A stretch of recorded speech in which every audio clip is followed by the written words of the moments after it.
well, here we go. The power of positive health and why psychology is at the center. And I'd like to start with a number today. $85,000. This is the average cost in the United States for a hospital stay for a patient admitted for a cardiac procedure. The CDC says that we spend annually $320 billion on heart disease and strokes. If you do the math, that adds up to just under $1 billion a day on heart disease and stroke. And yet today I want to show you some studies and touch on a few, but basically there's a lot of literature out there published that show that up to 80% of heart disease is preventable completely by a healthy lifestyle. So I've been thinking a lot about this and trying to figure out what's the problem.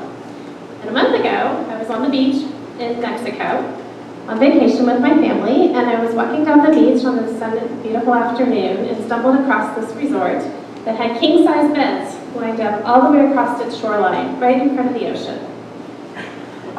I went back the next morning and took the picture before anyone showed up, because that afternoon, each one of these beds was filled with happy vacationers, all of whom were overweight, most of whom met the criteria for obesity, and they were lying on these beds in the middle of the day, surrounded by plates of food, mostly nachos, and they could see there were servers milling around, bringing them beers and mojitos and whatever else they wanted.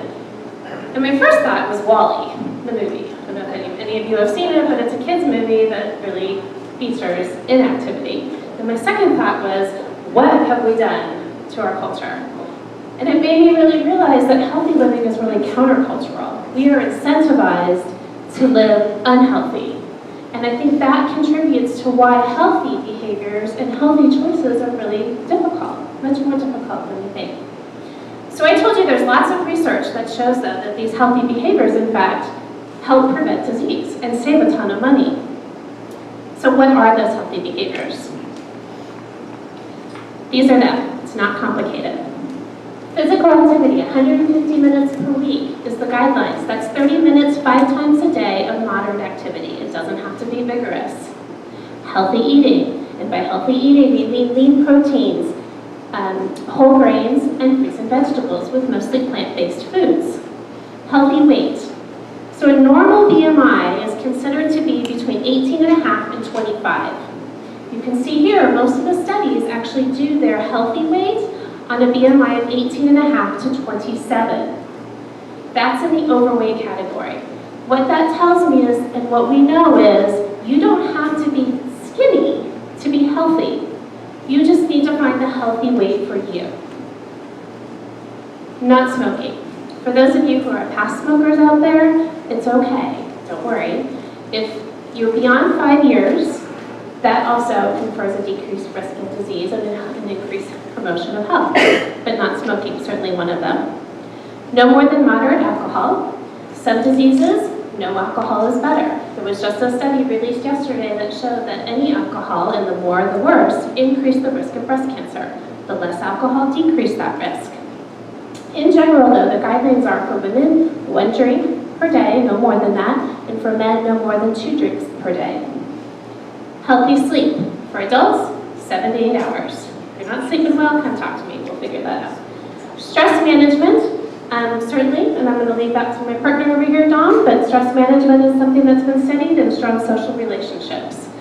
Of the studies, though, most of them look at some component of these 8 different categories, but these top 5 are really the ones that are most studied. So, looking at some studies, I wanted to highlight a couple. This is an abstract, which was presented last week in Europe, and it looked at the risk of inactivity, not moving. Talked about how physical activity is important, not moving is just as important in an opposite direction. This study took 28 healthy young adults who were walking 10,000 steps a day, and they decreased their activity down to 1,500 steps a day. That was the only change. And they maintained that 1,500 steps per day for 2 weeks. And then they took some measurements. And in those 2 weeks, those young adults had a decrease in lean muscle mass, an increase in body fat percentage, and a decrease in their heart and lung function, their heart and lung thickness.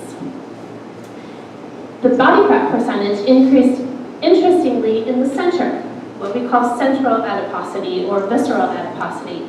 This is important because the cells that sit in the middle here, the fat cells, are the most metabolically active fat cells we have in our body. So what happens is when those cells become enlarged, which is what happens with fat cells when we gain extra weight, we don't make extra fat cells, we build or grow the ones we have. When they become enlarged, they start to become dysfunctional, and that they're very metabolically active, releasing all kinds of chemicals and hormones into our body that promote disease.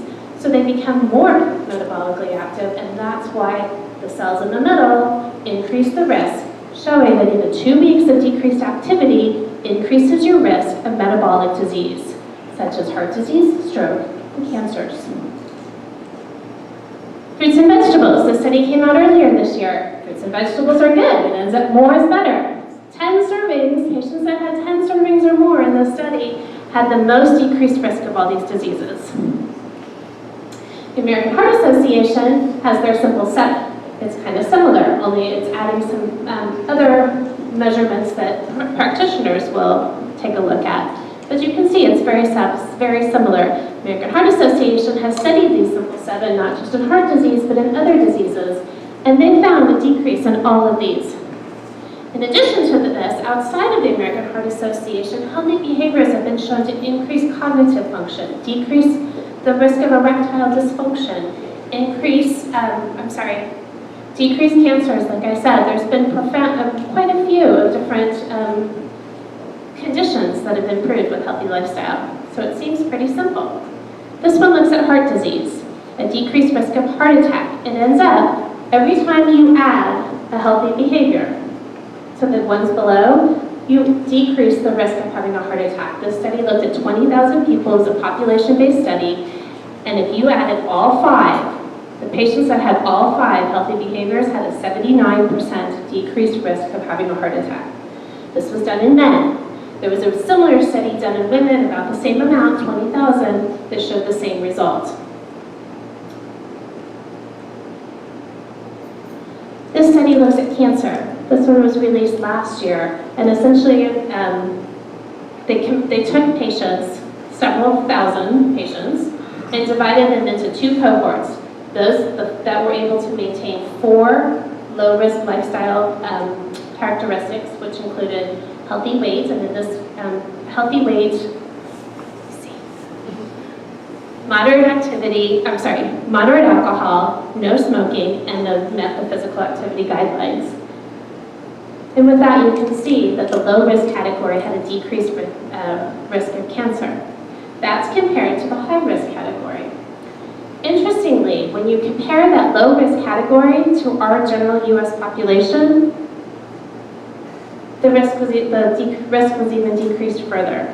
To me, that suggests that our U.S. population is more unhealthy than the high-risk group in the study. And I think this is the last study I have to show you. Again, there's a ton of research, and the literature is coming out every day. There's more and more research that's showing all of these healthy lifestyle behaviors and choices improve health. And we can really prevent so much disease and cost and everything that goes along with those conditions. This one looks at cognitive function. This study shows, you can see it's looking at executive function, processing speed, memory, and then an overall neuropsychological evaluation. All of them improved with healthy lifestyle behaviors. On this note, there was just a study published last week, I think, or this week, that showed that patients who had vascular dementia, which is the second most common cause of dementia, Alzheimer's being first, vascular dementia is, I would describe it sort of as the heart disease of the brain. So this is chronic, long-term decreased blood flow from narrowing of your arteries to the brain that can cause dementia, second most common cause. They took patients with vascular dementia and divided them. Those that walked an hour a day versus those that didn't. The ones that walked an hour a day they then did a functional MRI to see how the brain was working, and actually the brain had to work less hard in those patients that walked. to maintain attention and to make quick decisions. So again, these are the healthy lifestyle behaviors. Simple, right? Absolutely. So we should all be achieving them, right? Here's what the studies show. 3 to 6%. I have to write 3 to 6 because some studies show 6, some studies show 3. There's no this direct number. But what the general message is less than 10% of Americans are achieving all of these healthy behaviors. Why? I think that answer comes down to redefining or looking at what health means. We're talking about healthy behaviors. What is health? First of all, we need to think about health in a more positive way. Health is not just the absence of disease. The World Health Organization defined health in 1948 as a state of complete physical, mental, and social well-being. The CDC today has a similar definition of health, only a lot more words, but essentially it's a process that allows us to live the life we want to live. That's sort of paraphrasing it.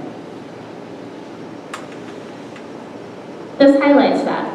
Health allows us to reach our greatest ability in every aspect of our life, whether that's in the workplace, at home, with our children, grandchildren, doing our daily activities, whatever the case may be, health helps us drive that. But I think we need to rethink how we're approaching health, how we think about health. Again, it's a positive thing. But here in the United States, we tend to think of it as mental health and physical health. But that's not the case. The two are always intertwined. And we really need to think of them as total health. Because it's the total health where we really can combine the mind and the body that we can achieve that positive health that can maybe help us understand why we can't reach those healthy lifestyle behaviors, and more importantly, how we can get those healthy lifestyle behaviors. So, with that in mind, on total health, I want to turn this over to Dom here so he can kind of work through that part of it. All right, so Candido's talked very well about why the importance of looking at health in general and not distinguishing between these two. I deal with the stigma of mental health all the time. It's amazing how we even think about mental health in this country. So I don't know if any of you know Mr. Donato, but he was my 10th grade science teacher. And Mr. Donato was a short little guy with a big scruffy mustache, bad case of dandruff. He used to talk like this. And one day he called pairs of students up to the front of the classroom. And one half of each pair was blindfolded and had their sleeves rolled up. The other half lit a match. But then without their partner knowing it, they reached underneath the counter and they took out an ice cube and they touched the ice cube to their skin. And all of them screamed, "Oh, what'd you do that for?" And they whipped the blindfold off and they see their partner holding an ice cube. Now, all of them reported feeling heat. And in a couple of them, their skin started to turn red as though they had been burned. For me, it was one of those moments, all the air was sucked out of the room. And I remember the thought very clearly, wow, we don't experience reality, we create it. That was it, I was hooked. I was a psychologist from the 10th grade. Because I had to understand the mind. Brain is interesting, but mind is fascinating. So here's an example when it comes to stress and health. This study looked at how many people, of course, in the U.S. report stress as a major factor of their distress. And that's very true here in the Upper Valley. And it's associated with poor mental and physical outcomes. But that perception that stress affects health does the same. However, when you combine a high level of stress in life and the belief that stress affects health, it confers an additional 43% increased likelihood of premature death. So not only having stress, but believing that stress is bad for you is what is really bad. If you look at stress as something that's helpful, this is a normal function that helps me deal with dangers and stressors of everyday life, it's not that bad. Now, chaos in theory in medicine would say that an unhealthy organism is not free to vary. You can't get outside of very narrow parameters without getting into trouble. We can all regulate homeostatically and across many other functions within ourselves. But unhealthy organisms, when faced with stress or shock, can collapse and spin off out of that homeostatic regulation into what's known as allostatic dysregulation, and then they take a long time to come back to baseline. Whereas a healthy organism can quickly bounce back, and that's the resilience figure at the top. And not only bounce back, but perhaps even be better for it. In my work as a psychologist, I've done quite a bit of trauma work. I was one of the main responders to 9/11. I was on site 2 days after it happened. Worked with a lot of very, very traumatized people for a very long time. And it's amazing how well the ones who viewed this as an opportunity to grow in themselves and get better, how well they really did. Human beings are tremendously resilient as a whole. And it's our greatest health asset. And if we think about resilience, it's really about self-control, self-efficacy, efficacy being defined as the belief that I'm capable of accomplishing certain ends. Perseverance, grit, flexibility is also important though. If we get stuck on one path and we're never able to get off of that, that's not good either. We need adaptability. We need to be continually changing according to the way the condition calls for it. Resilient people are able to embrace discomfort. Cathleen was posing the question about why don't people change. They often don't embrace discomfort. They flee it regularly. Our culture is full of that. I once saw a picture of a drive-through funeral home. There was a casket in the window. People would drive up, they didn't get out of the car. They paid their respects from the car, and they drove off. Probably to the drive-through CVS to pick up their prescriptions.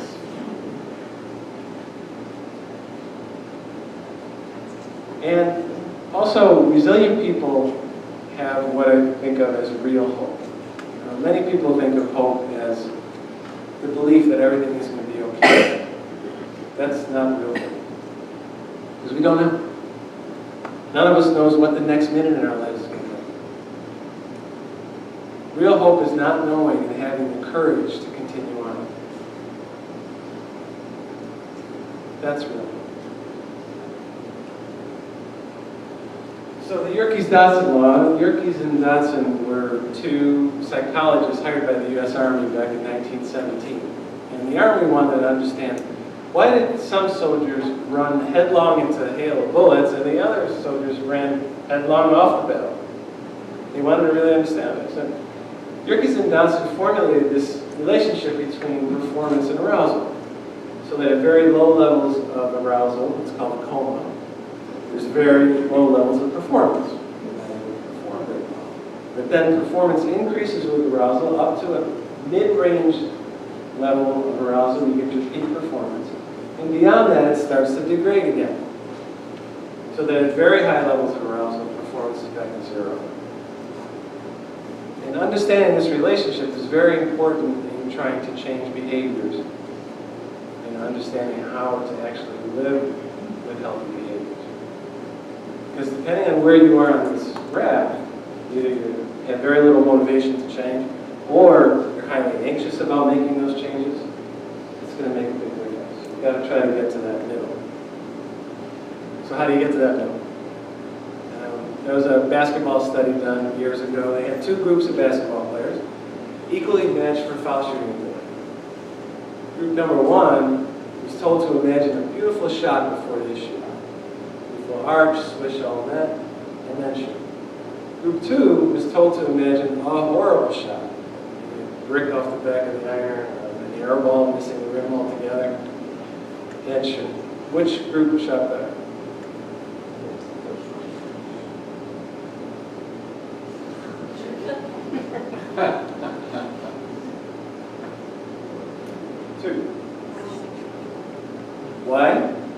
they began to embrace their discomfort, their anxiety about having to perform, about having to be perfect. And in doing so, that lowered them down on the arousal and increased their performance. But secondly, and more importantly, it allowed them to shift their focus away from the outcome and onto the process. So now they weren't thinking about whether the ball was in the basket. They were thinking about, are my feet set apart, are my knees bent, am I bringing the ball over my head, am I releasing it off my fingertips? The rest takes care of itself. When it comes to healthy behaviors, it's process, not outcome. It's not number of pounds you want to lose. It's process. What am I doing on a moment-to-moment basis? That's what matters. Now, in any change process, and I see this all the time as a psychologist, but it's true medically as well, that there are ups and downs as we make our way up. There are setbacks along the way.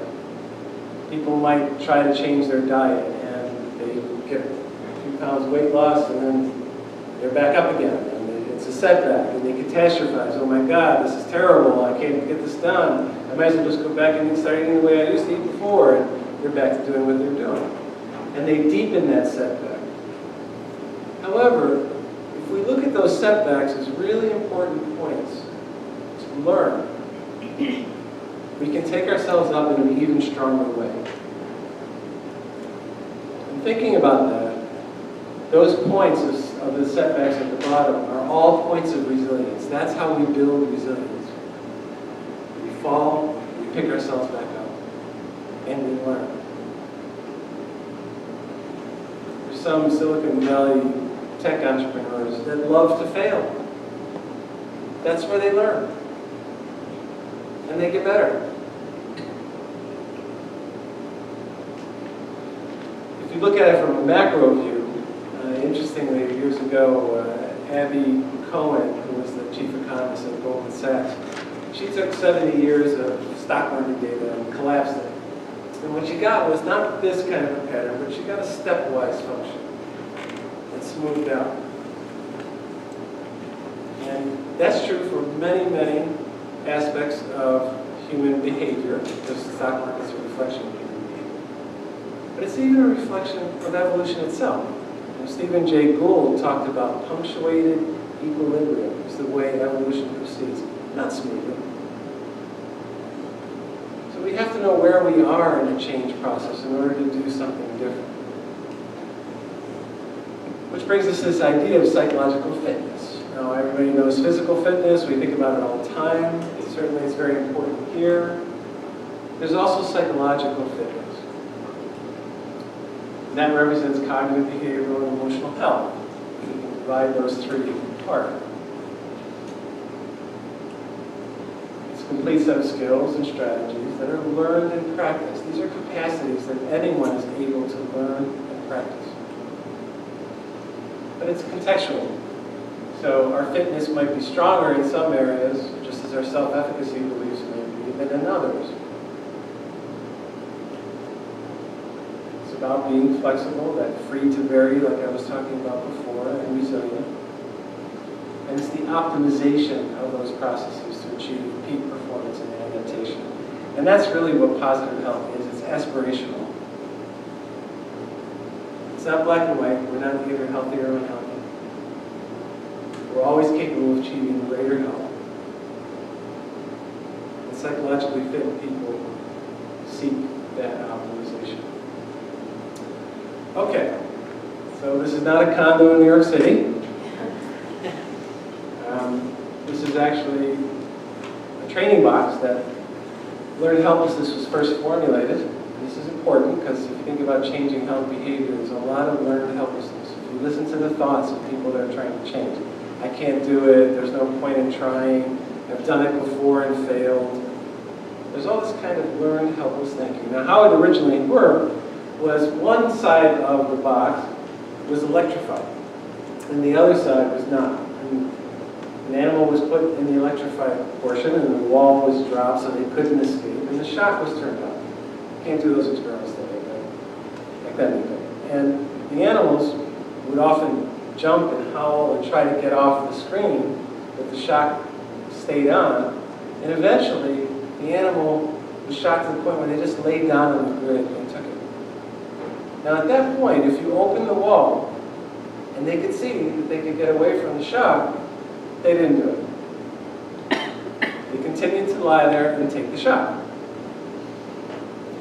Now, in the course of training that effect, if you gave them one opportunity to get out, before they lied down fully and took the shock, you just opened the door once and they could escape, and then you put them back in and you shocked them to the point that they lied down, every time you open the door, they would be out. Now, when it came to the human studies of this, Marty Seligman is a psychologist down at Penn who first did these studies back in the 70s.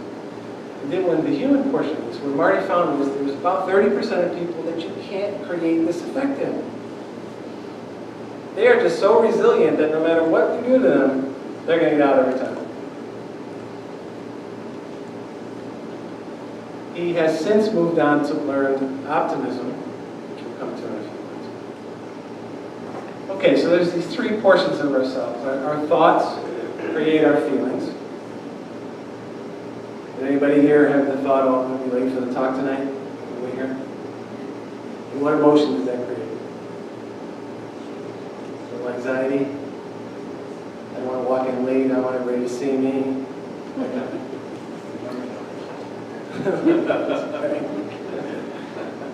And so that because our thoughts create our feelings, those feelings in turn lead to behaviors. They motivate them. We as human beings have two sources of motivation, generally speaking. Appetitive motivation, motivation for an appetite, to acquire and consume. And aversive motivation, to flee unpleasant or painful situations. And we need both. But when they become imbalanced, that's when problems begin.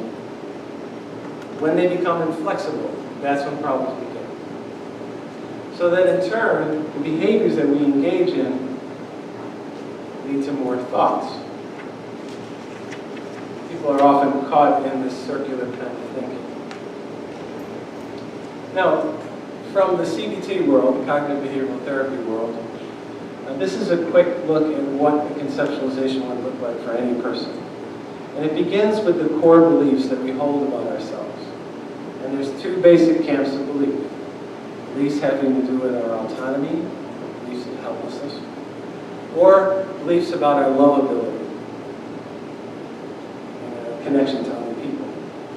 And from those flow conditional beliefs that are if-then statements.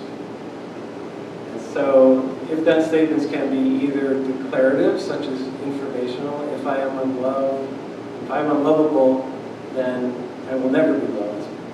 Things like that. Or they're procedural. If I'm unlovable, then I should be pleasing to everybody in my world. And that leads to strategies such as being a people pleaser, being not assertive, all kinds of things to make sure that they're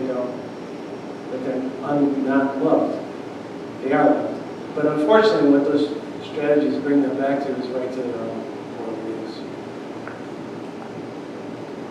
Now, if we look at it from, say, a behavioral perspective on health, much of these cycles, and I see it all the time, begin with this sense of weakness in the face of whatever it is that the individual is struggling with. A cigarette, a piece of chocolate cake. When we're stressed, that sense of weakness grows even more. Then that automatic thought pops out, oh, the cookie will fix it. It's going to make me feel better. Their cravings for it increase. You have a question? Yeah, can you hold that?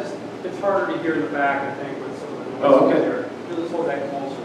Sorry. Thank you. Yep, you got it. I thought you were going to ask a question. I'll say that. Okay.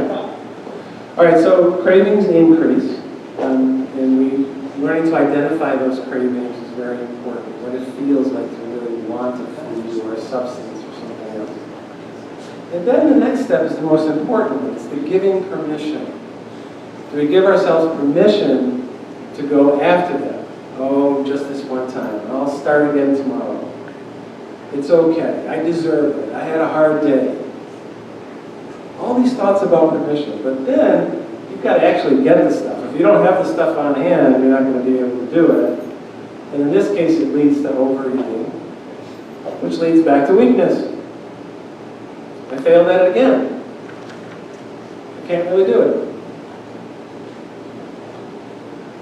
Kathy talked about a 5-year timeline of quitting smoking. Okay, so my quit date was June 26, 1988. It was midnight. It was Falls Village, Connecticut, in the bathroom of my boss's weekend house we let us use for that. It was a Marlboro Red. I took my last drag, dropped it in the toilet. But for the occasion, I bought a brand new pack of Marlboros, and I left them right on the coffee table the whole time we were there. And I would open the package, and I would smell it, and I love the smell of fresh cut tobacco. And I'd hold the cigarette. What was I doing? Besides torturing myself. I was getting through that anxiety like I was talking about before, because I tried a couple times before that and failed, and I knew I was very anxious around cigarettes. But I was also showing myself that I had a choice. This was my choice. I'm an adult. If I want to continue smoking, smoke. If you don't, don't. Completely up to me. So I kept practicing making that choice. Took the cigarettes home with us and left them on the coffee table there for about another month. And one day I was walking through the living room and I noticed, oh, they're just like another object on the table. That was the day I picked them up and threw them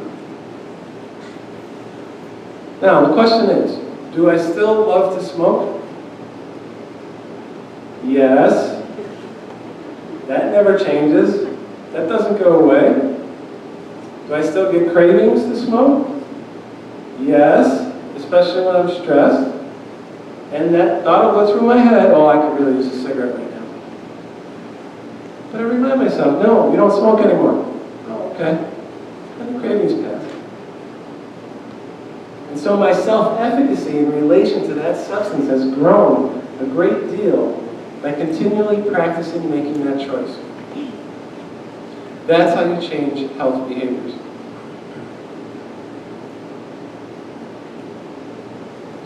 Now, there's some maintaining processes that, again, go into continuing to distressing or dysfunctional behaviors. I talked about aversive and repetitive imbalance. But the second one is really critical, and that's an over-reliance on escape and avoidance as a way of coping. Now, this gal who was on the slide before, she's a real gal. I just got this from her this week. She relies on those cookies as a way of getting away from her negative emotional states. She doesn't stay with them. She flees them. And that will be known as safety maneuvers, things that we do that we think give us a measure of safety, when in fact they often put us in danger. Selective attention is a very important part of maintaining distress and disease. So if I were to ask you in this room, in your heads, to spell the word die, was it D-Y-E? If I have a room full of anxious people and I ask them to spell the word die, almost 100% will say D-I-E. Non-anxious group, 50% D-I-E, 50% D-Y-E. So anxious people are prepared to see threat, even when it's ambiguous. And they pick it up. And then if I leave that in front of them, I show them a screen with the word die, and I ask them to look at the screen, the anxious ones are the ones who flee it. They look away. I don't want to look at it. I don't want to see the word cancer. They flee. They don't stay long enough with the threat in order to process whether, first of all, it's the threat that they believe, and second of all, whether they can actually handle it. There's an overestimation of risk. When people are scared, they overestimate the risk of what's about to happen to them. And they underestimate their ability to deal with it. There's memory system dysfunction and learning impairment. This is specifically aimed here at benzodiazepine use. Benzodiazepines are frequently used for use of anxiety. However, what they really do is they impair learning, so people never have the benefit of knowing that the things they're afraid of don't really come true. Inaccurate feedback signaling. In dysfunctional systems, feedback signals often go awry. Take chronic pain. Chronic pain is no longer signaling true tissue damage. If it were, we would want to flee. If we step on a shard of glass, we want to be able to take our foot off of that without thinking about it, and quickly. But in chronic pain, it's not really signaling it, but people are reacting to that pain as though it still is, and they do less when they should be doing more. Rumination. Okay, so a ruminant is a class of animal that chews a cud. We should know them up here in the Upper Valley. Up and down and up and down and up and down. Somebody who ruminates is doing it. They're going over and over and over and over and over the same thing. And it can go in any direction. So if we're ruminating about a threat in the future, we're going to feel anxious. Oh, I'm going to that party tonight and they're going to have chocolate cake and I know I'm going to have to be eating again and I don't, maybe I shouldn't go to the party. No, I want to go to the party. Or they might ruminate about a loss or a failure in the past, which leads to feeling sad or depressed. Or harmed or blocked in the present, they feel anger. That's 7:30 in the morning over here on South Park Street when I'm trying to get to work. And then it can also ruminate about things that they want to consume or acquire in the present. And that leads to mania and addiction. Now, it's these conditional beliefs that matter, like I was saying before. Most people, if they believe if I'm uncomfortable, I should flee. But they have to learn that if I'm uncomfortable, I should stay. We're running a little short on time, so I'm going to just quickly go through a couple of things. If we think about in positive psychology, there are these resilience competencies. You can see them there. Self-awareness, being aware of oneself, emotionally, physically. Self-regulation, the ability to be able to do that for yourselves. Mental flexibility, grit, connection, and here's Marty's optimism. Now, optimism is associated with lots of different things, like 25% less risk of heart disease, longer lifespans. It's a pretty good thing. Except for me, I don't so much go in for optimism. I'm a realism guy. I think we need to look at things accurately and realistically. They're often not good. But if we're accurate, we're in the best position of dealing with it. Now, emotional intelligence is Daniel Goleman's concept. If you look at it, it's remarkably similar. Self-awareness, self-regulation, empathy, being defined as the ability to see the world through other people's eyes. It's not sympathy. It's not feeling sorry for someone. It's simply the ability to see it the way that they do, or the mental flexibility that he was talking about on the previous slide. Motivation and social skills. And Goleman would say that leaders, for example, equally match for variables such as intelligence and experience and all of that. The ones that are high on the emotional intelligence scale are much better leaders. So learned optimism, positive health, and so it's PERMA, positive emotions, engagement, relationships, meaning, and accomplishments. Now, engagement. When I moved up here from New York, I thought to myself, wow, there's a place that's more competitive than Manhattan? And all of a sudden I started to realize that's not true. They had something else. And it's what determines happiness. This is my last slide, so I'm not going to put that. What determines happiness? People answer that a number of ways. But when you really look at it, once you have enough food in your belly and a roof over your head, because you need those two things in order to be happy, you need commitment. That's what brings happiness. That's what the Upper Valley is. So thank you very much. If there are any questions, please fire away for either Kathy or I. And it's been a real pleasure. Thank you, Kathy.